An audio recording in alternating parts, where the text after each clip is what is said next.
Hello and welcome to another SkaredCast tournament in review. Today, I'm going to go to a local RTT down in Mississauga, Ontario, Canada.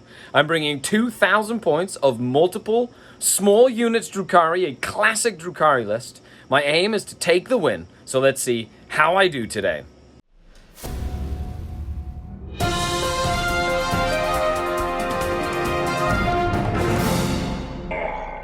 The Dark King. Well, welcome to the tournament in review. This, of course, is the list I am taking. So, as always, we're going to go over the list itself, what I've put in this list, how I think it's going to work, and then we're going to go to the event. You're going to see me play my games and do a little recap, and then we're going to come back to the studio where I'll break down every single part of the list, how I liked it, and whether or not I'm going to make any changes. Let's dive in. And here we have 2,000 points of Drukhari. Now, this list is very much a classic multiple small units list. Lots of little units to do missions with, and with some killing power sort of like hidden into the list. Now, the list itself is split up into 3 Drukhari patrols. Of course, with the raiding party rule, patrols in a Drukhari army are free if you take all patrols of Drukhari, basically. So it's 0 command points to bring 3 patrols. The first 2 patrols are Cabal of the Obsidian Rose. Extra 6-inch range on my guns, except for pistols, and a free reroll to wound, which is very, very helpful in a current competitive meta where there's a lot of rules that prevent you from rerolling to hit, like Chaos Illusory Supplication, or Knights that have like some cool stuff like that as well. So rerolling to wound really, really helps. Each patrol is led by a character. I've got a Succubus, who is a Master Succubus with Precision Strikes and the Triptych Whip. Her witch cult doesn't matter because she is part of a Cabal patrol of the Obsidian Rose. Archon Skari is also Cabal patrol of the Obsidian Rose. He has Ancient Evil and the Djinn Blade, so both of them with a Relic and Warlord trait. In the rest of the detachments, I've got 2 units of Incubi. I also have a large unit of a Court of the Archon. I highly recommend this unit. They don't sell them anymore, but if you can convert them, worth every point in every game. And then in the troop slots, I have 3 Cavalite Warriors with 3 units of 5 Cavalite Warriors with a Blaster and a Phantasm Grenade Launcher on each Sabrite. And in the other detachment, the same. 3 units of Cavalite Warriors, each with a Phantasm Grenade Launcher, one of which has been upgraded to be Trueborn, which helps them hit better and ignore hit modifiers. Very, very useful.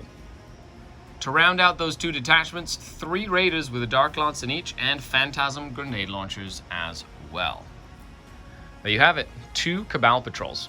Now, moving on to the 3rd patrol, this is where the magic happens. It's a patrol of Dark Creed Coven.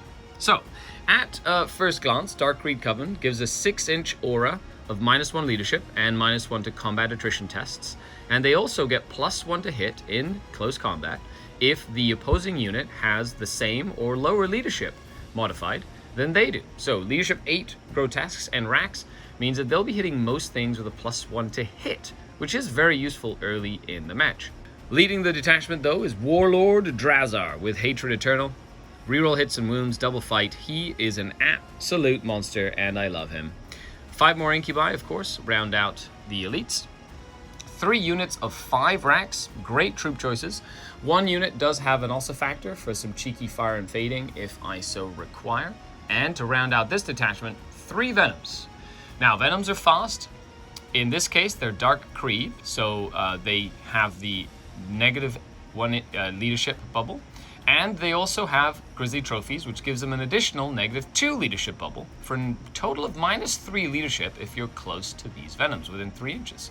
I also gave them chain snares, so they have 6 attacks each in close combat, which, thanks to the +1 to hit, if you're hitting something that has equal or low leadership, means they will be hitting normally on 3s, even from the start of the game. Killing 1 or 2 models means that they can make things fall back and fail morale quite effectively as well. There you have it. This is 2,000 points. Might not seem like a lot, but there's a lot of punch in this list. Well, there you have it, folks. Let's take a look at how this list does. Let's go to the event, let's have some fun, and let's take a look at my 3 games. So actually, it's a 4-round tournament. That's 4 games.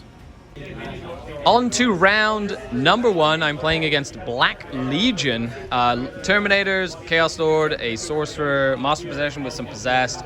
A lot more shooting than I would have thought normally. Havocs, Terminators, 2 units of Obliterators in reserve, and 2 Venom Crawlers. It's a lot of shooting. Well, a lot more than I'm used to. I decided we're doing a player place terrain with some quite large buildings and ruins, and a big giant hill. As for secondaries, we're playing, of course, Mission 12, which is tear down their icons or whatever it's called, the bomb mission. I took no prisoners because I have to kill lots of wounds. I took retrieve Nephilim data, which is a very standard Dark Eldar secondary, and take them alive because I want to try and kill stuff in close combat. I should be able to get decent enough if I can get to the characters mid to late game. My opponent took the Black Legion one, which is despoiling essentially objectives and getting points for that, doing an action on different ones. Psychic Interrogation, that's why I put all my characters inside of transports, and engage on all fronts. So let's see how this game goes. And it's the start of the event. And we come here at the end of the game. So I was able to basically sweep up. I hit the Terminators in the middle because they didn't have Illusory Supplication. So Drazar, Archon, 2 units of Incubi in the court just cleared the middle, and essentially it was just mop up from there basically. So don't forget, folks, Illusory Supplication, really good. Other than that, secondaries wise, I was able to score most of my secondaries. And at the end of the game, that is a victory for the Drukhari. So moving on to round number 2 of 4 of the. It's gonna be a long day today. We go get to eat food now. So I'm gonna sit down, relax, pack up my stuff, and we'll be back after lunch. Yeah, deadly performance behind enemy lines and weave the veil for the Harlequins. I'm playing Harlequins round number 2. I took take them alive, fear and terror, and retrieve data. So that's my job. Basically 3 single Void Weavers, 4 boats full of dudes, a big unit of 5 bikes, and then 2 units of 2 bikes. Great for scoring secondaries on abandoned sanctuaries. However, I'm going second, which really does make me feel happy inside. Okay, so with that, wish me luck. Let's go into the game. End of the game, I was able to beat the Harlequins, 50-something to 81. He went first, so he was forced to kind of come up me, and then I was able to stop him from scoring primary by sending all my little units to their deaths, which is how Dark Eldar do. But it was such a very nice technical game, lots of movement. The last couple of turns we were crunched for time, so we had to sort of like rush through them. But overall, fantastic opponent, and I really enjoyed this game. It really showcased, how important it is to just like sacrifice something and just keep it on an objective to stop it from scoring points. I lost all my characters, I lost most of my stuff. My little units were just pivotal at holding objectives, denying secondary, getting points, that sort of thing. As we moved into the end game, where then at the end I was able to get 12 and then 5 for holding the middle. So it was like a big swing right at the end. Just about to start round number 3. Playing against Necrons today. Triple Satan, Nightbringer, 2 Transcendents, bunch of Scarabs, bunch of Scorpex, and Immortals to support. Hey, John the Cron, I thank you for all the practice. Okay, so then we go on to, wish me luck, it's going to be fun. I took no prisoners, retrieve data, and behind enemy lines, and the Necrons took treasures, vermin, purge the vermin, and the other one. Machineries, there you go, that's right. Cool, so of course, I guess I'm going to pick these 3 things to be your special ones, so you have to come at me, bro. And I have to come at you anyway to stop you from scoring, so it's going to be fun. Necrons versus Drukhari, a classic from 10,000 years in the making, or more than that. No, like billions of years. Yeah, that's right, billions of years. And there you have it, end of the game. I am very familiar with this matchup, which really, really helped. I essentially just pushed heavy up one flank and just overwhelmed the Necrons, putting down their secondaries. So you got a 53, even with like getting tabled at the end of the 5th turn. But I got a 97. So it is a victory for the Drukhari. However, it was basically like I just needed to get up. He went first and he overextended a little bit, and I was able to basically jump and go over like that. But no prisoners, I maxed out. I maxed out behind enemy lines, and I also maxed out my retrieve data. And highlight of the game though was a tachyon, a times arrow into my succubus, rolled a 6, instantly killed my succubus. Because that power is terrifying if you're an elf. So with that, it's 3 rounds. I'm tired, my legs hurt. On to round number 4, the end of the day. Round number 4, end of the day, playing against Hamza and his Harlequins. It is recover relics or whatever, so we're moving around the objectives. For one time, I don't get to play him on a Dawn of War deployment with Hold 2, which I think every tournament we've ever played in, it's been a Hold 2. It's been nuts. Okay, so with that, he did end up going first. You know, he's taking Deadly Performance, he's taking Weave Veil, and he's taking Behind Enemy Lines, which is standard for Harlequins. I'm taking Take Them Alive, Fear and Terror, and Retrieve Nephilim Data. So with that, let's dive into the game. Wish me good luck. Make sure you check out Bloodbath and Beyond. The link will be down in the description. They do, weekly streams, yeah. And we just have like a bunch of guys come out for the league. So. I love it. It's great. The streams are awesome. I really like it. It's nice to see some more 40k content. Okay, check them out with the link down below. And that is game. So, at the end of the game, the Dark Eldar did end up winning that. Hamza got really aggressive with 10 bikes, and I killed 10 bikes, 2 Void Weavers, and 2 more bikes. I killed all of that in my first turn. It was nuts. Like, my list does lots of damage. It was crazy. In retrospect, we were talking about not getting so aggressive, and then I stopped him from getting like behind enemy lines and Deadly Performance like so many turns, so he just couldn't score. And then I just had all my little things being annoying. Okay, so with that, that's 4-0 for the day. We'll go back to the studio. I'll talk about my list and we'll break it down. And I'll tell you more about what I thought, but I'm really loving this list concept, and I hope you are inspired to take something like this to an event near you. Okay, let's go back to the studio. And we're back in the studio after a fantastic event. Thank you so much, Lionel and X Planet Games. Make sure you check the link in the description to go check them out. They're always putting some great events on. But we're back, so let's go over the list. What I liked, what I didn't like, and whether or not I'm going to change anything. So, first and foremost, I loved this list. I went 4-0. I played 2 Harlequins, which were probably one of the toughest matchups that I previously had with Drukhari. And I'm not going to lie, this list dealt with Harlequins quite effectively. Even against Hamza's Harlequins, he's number 4 ranked in Canada right now. So he knows what he's doing when he plays his Harlequins. And I'm very pleased at the performance of this list, and I cannot wait to practice it more. So let's go over the things that I liked, and do I want to make any changes? Well, the Court of the Archon is always one of my MVPs. Every single piece was useful in different games. So for example, in my first game against Chaos, Drazar was just an absolute monster killing those Terminators.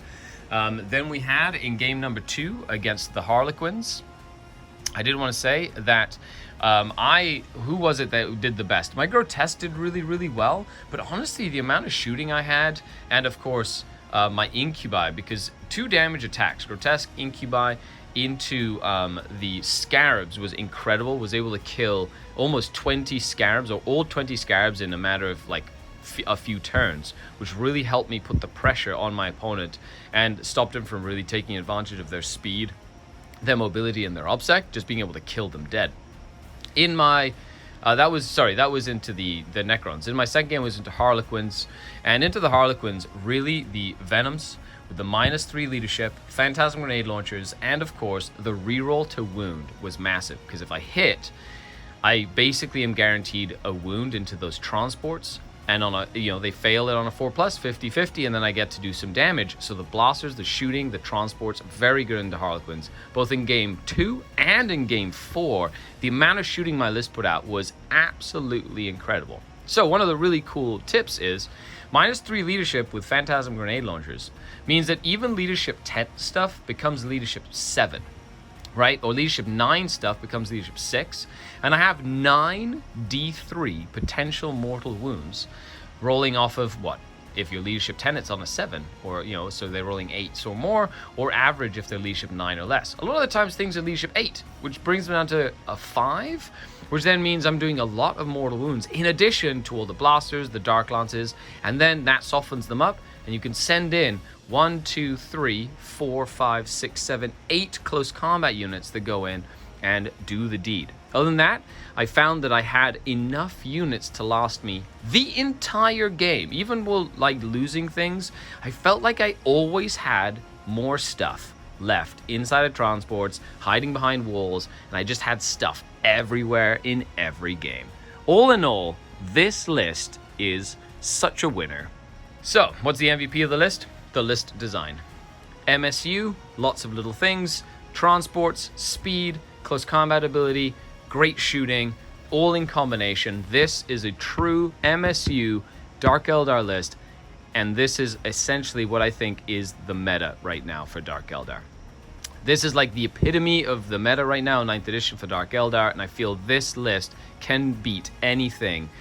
Even if like Creations of Bile is a little harder, you know, this list can beat anything, which is why I like this list. Would I change anything? To be honest, nope, I'm not going to change an absolute thing. I feel like it is fine-tuned. Every point is used. It's 2,000 points on the nose. So I'm going to be posting the actual list itself. So the link will be down below. You can check the list out for yourself if you want to see it. And you can give me your comments. Let me know what you think. I am going to be taking this list up to a GT next weekend, which should be more than 4 games. I think it's 5 or 6 games. So make sure you stay tuned for next week's recap, and we will revisit to see what I think about this Dark Eldar army. And there you have it, folks. Thank you so much for tuning in. I really appreciate your ongoing support. Now, this is a little serious, but if you'd like to support the channel, the best way to do that is through Patreon. That allows me to do this kind of content, to go to events, to film, and to do stuff for you to be entertained. If you'd like to see more stuff like this, go to Patreon, support me on there. If you can't, that's no problem. You can like, you can share, you can become a YouTube member, and it really helps the channel, and it really helps me create more content for you. I'm eternally grateful to all the channel Patreons, without whom none of this is possible. Thank you so much. I've been Skari, your grateful host. Signing off until next time, Skari out. Ah, the Dark Kin. Bye, everybody.